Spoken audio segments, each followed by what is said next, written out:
जय हिंद दोस्तों, स्वागत है आपका। आज के जेटेट क्लास में हम लोग देखने वाले हैं बाल विकास के कुछ महत्वपूर्ण प्रश्नों को जो बार बार परीक्षा में दोहराया जाता है। तो सबसे पहले जो सवाल है वो है कि विशिष्ट बालक वह होता है जो, तो विशिष्ट बालक कौन होता है? ऑप्शन देख सकते हैं, जो शारीरिक रूप से औसत से विशिष्ट हो, जो मानसिक रूप से औसत से विशिष्ट हो, जो सामाजिक रूप से औसत से विशिष्ट हो, या जो मानसिक, शारीरिक, सामाजिक और संवेगात्मक रूप से औसत से विशिष्ट हो। तो देखिए इसका आंसर होगा ऑप्शन 4, जो मानसिक, शारीरिक, सामाजिक और संवेगात्मक रूप से, ठीक है, औसत से विशिष्ट हो, उसे विशिष्ट बालक कहते हैं। अगला देखिए, प्रतिभाशाली बालक वह होता है जो, देखिए प्रतिभाशाली बालक वह होता है जो सामान्य बालकों से भिन्न हो, सामान्य बालकों के जैसा हो, या मंदबुद्धि का हो, या उपरोक्त सभी क्या होगा? तो देखिए प्रतिभाशाली बालक जो होता है मंदबुद्धि का नहीं होता है, ठीक है, और सामान्य बालकों जैसा रहेगा तो फिर वो प्रतिभाशाली नहीं कहलाएगा। लेकिन सामान्य बालकों से भिन्न है यानी उससे आगे है, ठीक है, तो वो आपका प्रतिभाशाली बालक कहलाता है। आगे है विशिष्ट बालकों के अंतर्गत निम्न में से कौन सा बालक आता है? विशिष्ट बालकों के अंतर्गत, तो देखिए विशिष्ट बालकों के अंतर्गत जो बालक आता है वो आपका कौन सा है? तो पिछड़ा बालक, प्रतिभाशाली बालक, मंदबुद्धि बालक, ये तीनों हो जाएगा, ठीक है, यानी ये सभी हो जाएगा। उपलब्धि व बुद्धि परीक्षण द्वारा किन बालकों की पहचान की जा सकती है? उपलब्धि या बुद्धि परीक्षण के द्वारा किन बालकों की पहचान की जा सकती है? तो बुद्धि परीक्षण और उपलब्धि द्वारा प्रभावशाली बच्चे बालकों की और पिछड़े बालकों की परीक्षण की जाती है, यानी ऑप्शन 3 हो जाएगा, 1 और 2 दोनों। चलिए आगे देखते हैं। आगे प्रतिभाशाली बालकों में निम्न विशेषता होती है, क्या होती है? तो अत्यधिक महत्वाकांक्षा, बुद्धि लब्धि 110 से अधिक, विस्तृत शब्दकोश, या उपरोक्त सभी। तो देखिए जो प्रतिभाशाली बालक होते हैं, ठीक है, प्रतिभाशाली बालक हमेशा अधिक महत्वाकांक्षा वाले होते हैं, 110 से उसका बुद्धि लब्धि अधिक होता है, और विस्तृत शब्दकोश होता है, ठीक है, यानी विशाल शब्दकोश, तो उपरोक्त सभी हो जाएगा। आगे है कि आपकी कक्षा के कुछ छात्र अति मेधावी हैं, तो आप उन्हें किस तरह पढ़ाएंगे? ठीक है, बहुत ही तेज बच्चे आपकी कक्षा के कुछ छात्र, तो आप कैसे पढ़ाएंगे? कक्षा के साथ, या उच्च कक्षा के साथ, या समृद्धिकरण कार्यक्रमों के द्वारा, या जब वे चाहें। बहुत ही इम्पोर्टेंट है। तो देखिए इसका आंसर होगा समृद्धिकरण कार्यक्रमों के द्वारा, ठीक है। चलिए 7 नंबर देखिए, प्रतिभाशाली बालकों के लिए शिक्षा का सफल कार्यक्रम वही हो सकता है जिसका उद्देश्य उनकी विभिन्न योग्यताओं का विकास करना हो। तो प्रतिभाशाली बालकों के शिक्षा के संदर्भ में यह कथन किसका है? तो देखिए यह जो कथन है, यह कथन है आपका हैविग्रस्ट का, ठीक है, हैविग्रस्ट का। आगे अनिवार्य रूप से किसी नई वस्तु का सृजन करना ही सृजनात्मकता है। तो सृजनात्मकता के संदर्भ में यह कथन किस मनोवैज्ञानिक का है?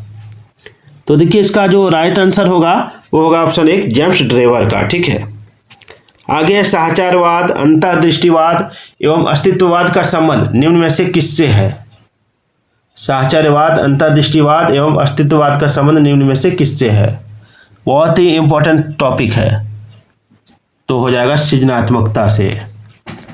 10 नंबर सवाल है कि पिछड़ा बालक वह बालक होता है, कौन सा बालक होता है? पिछड़ा बालक पूछा गया, ठीक है, कमजोर बच्चे, पढ़ने में जो कमजोर हैं, जो पीछे रह जाते हैं। तो देखिए जो अपनी आयु वर्ग के अन्य छात्रों की अपेक्षा बहुत कम शैक्षिक उपलब्धि प्राप्त करता हो, यही इसका आंसर होगा, ठीक है, क्योंकि दूसरा नंबर में देखिए जो अपनी आयु वर्ग के अन्य छात्रों की अपेक्षा अधिक शैक्षिक उपलब्धि प्राप्त करता है वो प्रतिभाशील बालक कहलाते हैं। जो अपनी आयु वर्ग के अन्य छात्रों के समान शैक्षिक उपलब्धि प्राप्त करता है वो सामान्य बालक कहलाएंगे। तो इसमें हो जाएगा ऑप्शन 1। 11 नंबर देखिए, जन्मजात योग्यताओं की तुलना में कम शैक्षिक उपलब्धि किसकी होती है? प्रतिभाशाली बालक तो तेज होते हैं, हाथ पैर से विकलांग बालक, या पिछड़े बालक, या उपरोक्त सभी। तो उपरोक्त सभी तो होगा ही नहीं, ठीक है। तो देखिए इसका जो राइट आंसर होगा वो होगा आपका ऑप्शन 3, पिछड़े बालक की, ठीक है। 12 नंबर सवाल देखिए कि निम्न को सुमेलित कीजिए। इधर दिया प्रतिभाशाली बालक, किससे मिलेगा? तो प्रतिभाशाली बालक जो श्रेष्ठ क्षमता व क्रियात्मक योग्यता रखता हो, ठीक है, यानी इसमें हो जाएगा ए नंबर। बी नंबर है कि पिछड़ा बालक, तो पिछड़ा बालक जिसका आपका जन्मजात योग्यताओं की तुलना में कम शैक्षणिक उपलब्धि हो, ठीक है, तो ये हो जाएगा आपका बी नंबर। और सी नंबर मंद बुद्धि बालक, जो मंद बुद्धि होता है उसे विशेष देखभाल की जरूरत पड़ती है, यानी प्रशिक्षण की जरूरत पड़ती है। और अपराधी बालक जो गाली गलौज मारपीट करता है वो अपराधी बालक हो जाएगा, ऑप्शन डी हो जाएगा, यानी अभद्र भाषा का प्रयोग करना। ठीक है, चलिए आगे बढ़ते हैं। अब समस्यात्मक बालक किसे कहेंगे? समस्यात्मक बालक कौन सा है? तो देखिए, समस्यात्मक बालक झूठ बोलने वाला, चोरी करने वाला, या माता पिता का कहना न मानने वाला, या उपरोक्त सभी क्या होगा? तो इसका हो जाएगा उपरोक्त सभी। जो झूठ बोलता हो, चोरी करता हो, माता पिता का बात नहीं मानता हो, वह समस्यात्मक बालक कहलाता है। चलिए आगे देखते हैं। आगे है कि चोरी करने वाले बालकों के उपचार हेतु निम्न में से क्या कदम उठाने चाहिए? बालकों में आत्मनियंत्रण की भावना का विकास हो, बालकों की उचित तथा अनुचित के बीच अंतर बताना चाहिए, या बालकों को बताना चाहिए कि चोरी एक सामाजिक बुराई है, या उपरोक्त सभी क्या होगा? तो देखिए, इसमें हो जाएगा ऑप्शन 4। ठीक है, बालकों में आत्मनियंत्रण की भावना का विकास करवाना चाहिए, बालकों को उचित तथा अनुचित के बीच अंतर बताना चाहिए, और बालकों को यह बताना चाहिए कि चोरी एक सामाजिक बुराई है, यानी ये चारों हो जाएगा। ठीक है, आगे है, देख सकते हैं आप कि सामान्यतः बालक जल्दी क्रोधित होते हैं, इसका कारण क्या है? सामान्यतः बालक जल्दी क्रोधित होते हैं, इसका कारण क्या है? तो देखिए, जल्दी जो क्रोध होता है इसका कारण जो है वो है आपका लक्ष्य प्राप्ति में बाधा। ठीक है, किसी विशिष्ट स्थान पर जाने से उन्हें मना करना, किसी बात से निराश होना, या अस्वस्थ होना। देखिए, चारों हो जाएगा इसका आंसर। ठीक है, ये भी हो जाएगा, इसका आंसर ऑप्शन डी हो जाएगा। ठीक है, ऑप्शन डी यानी ये वाला ABCD। आगे बाल अपराध। बाल अपराध जो है, ठीक है, वर्तमान समय की प्रमुख समस्या बनी हुई है। आजकल दिन प्रतिदिन बाल अपराध की घटनाएं बढ़ रही हैं, और इसके पीछे कौन सा कारक जिम्मेदार हो सकता है? तो देखिए, पारिवारिक कारक, सामाजिक कारक, मनोवैज्ञानिक कारक। ठीक है, सामाजिक कारक 2 बार दिया हुआ है, तो हमको जहां तक लगता है इसका आंसर हो जाएगा आपका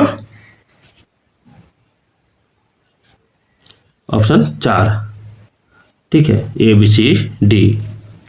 बाल अपराध को रोकने में निम्नलिखित में से किसकी भूमिका महत्वपूर्ण है? तो देखिए, बाल अपराध को रोकने में जो भूमिका है, ठीक है, सबसे पहले जो भूमिका होनी चाहिए वो होनी चाहिए आपका पहले माँ बाप का। ठीक है, उसके बाद शिक्षक का, उसके बाद सरकार का, यानी ये ऑप्शन 4 हो जाएगा, ये सभी। ठीक है, उसके बाद है विगत वर्षों में पूछे गए प्रश्न। विगत वर्षों में कौन से प्रश्न पूछे गए हैं, इसको हम लोग अगले वीडियो में देखेंगे। ठीक है, तो वीडियो कैसे लगी कमेंट जरूर कीजिएगा।